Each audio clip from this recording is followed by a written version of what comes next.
Oi, pessoal.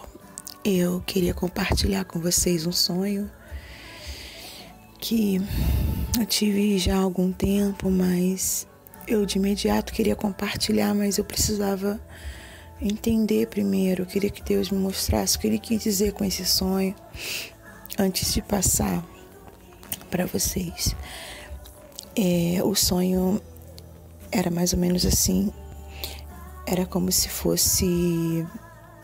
o mundo fosse acabar e nós recebemos a notícia que uma onda muito, muito grande, ela estava vindo e ia inundar tudo, não ia sobrar nada, ninguém ia sobreviver.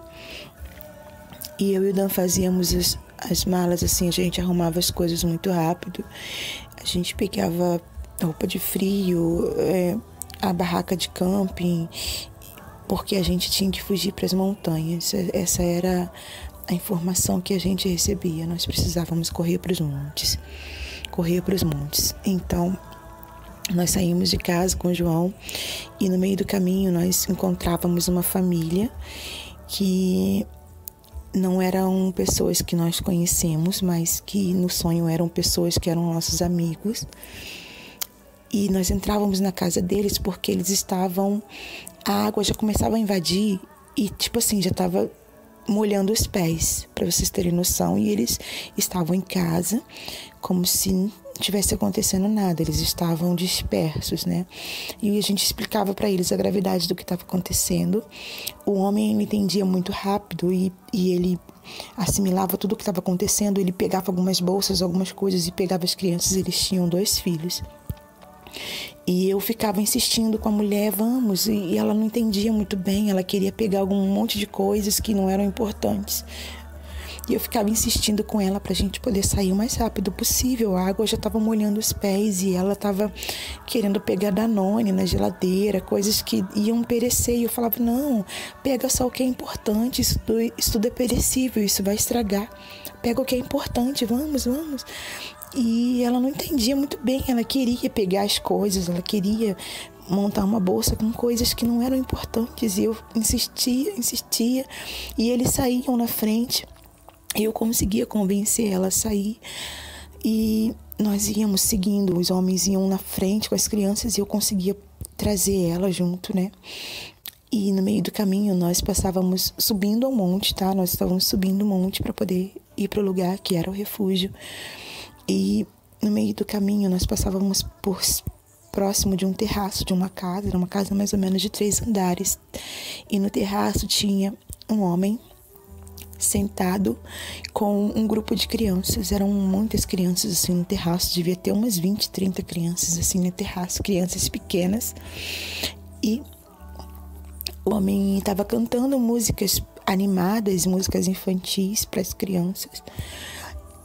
E as crianças cantavam também, animadas, batendo palma, e eu ficava desesperada. Eu falei, meu Deus, ele sabe o que está acontecendo, por que ele não fala o que está acontecendo para essas crianças? Por que ele não pega essas crianças e sai? Ele precisa correr, ele precisa sair. E ao mesmo tempo eu correndo, puxando a minha amiga e perguntando para Deus por que ele não falava com as crianças, por que ele não saía correndo. E ele continuava ali entretendo aquelas crianças, ele entretia aquelas crianças com as músicas e batia palma, fazia gestos, né?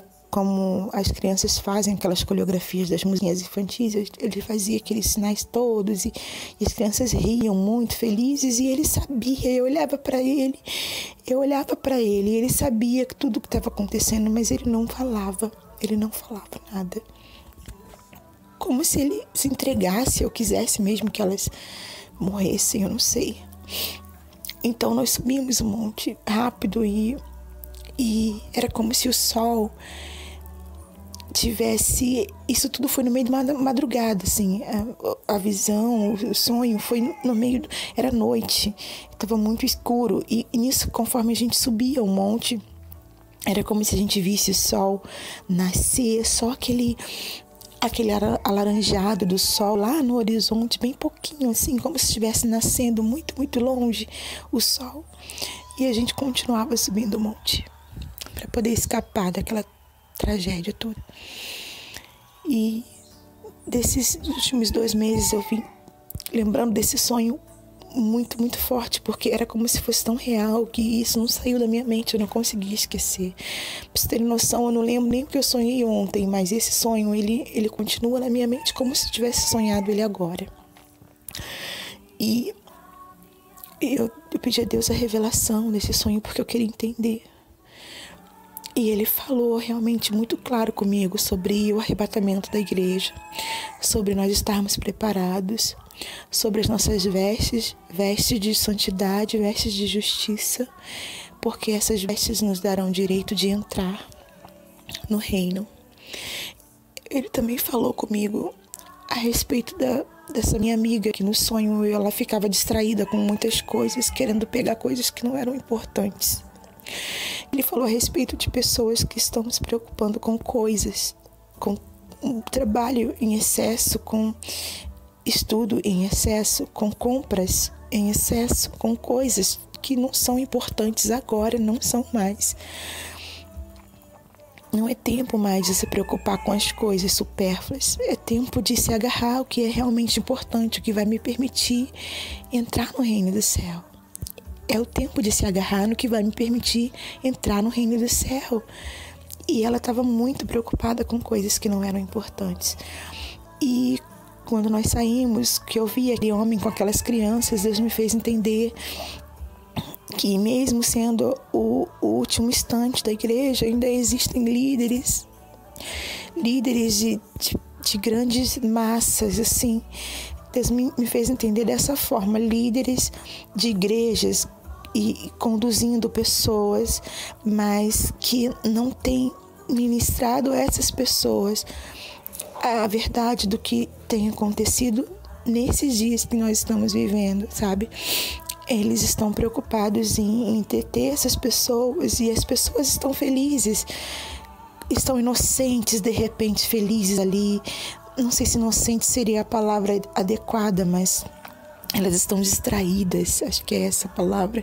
Elas estão distraídas, contentes com o intelectual, tanto que elas não estão percebendo, sim. E o que me doía no sonho é isso. Ele sabia de tudo que estava por vir, mas ele decidiu não alertar as pessoas sobre o que estava acontecendo, né?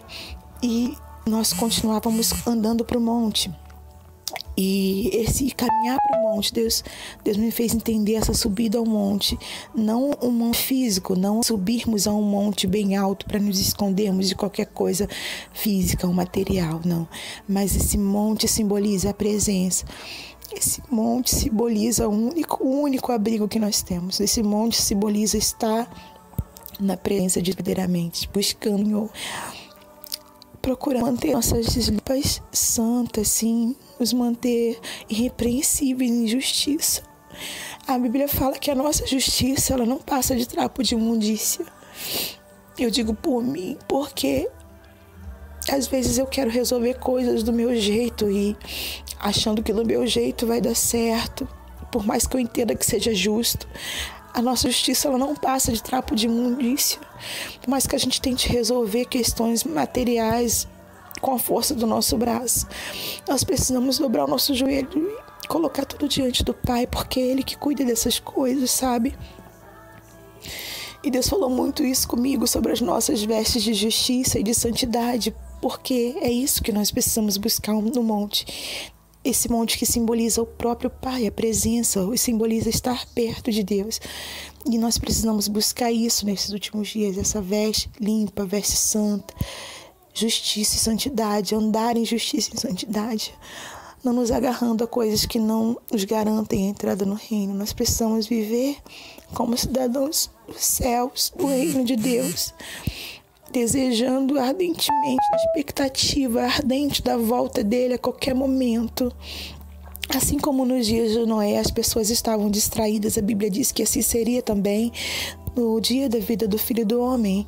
E nós precisamos não estar distraídos como a multidão, nós precisamos estar preparando as coisas, colocando tudo dentro da arca. Nós precisamos entrar na arca, estar dentro da arca e certificar que nós estamos, porque a qualquer momento o anjo vai fechar a porta e vai ser tarde demais.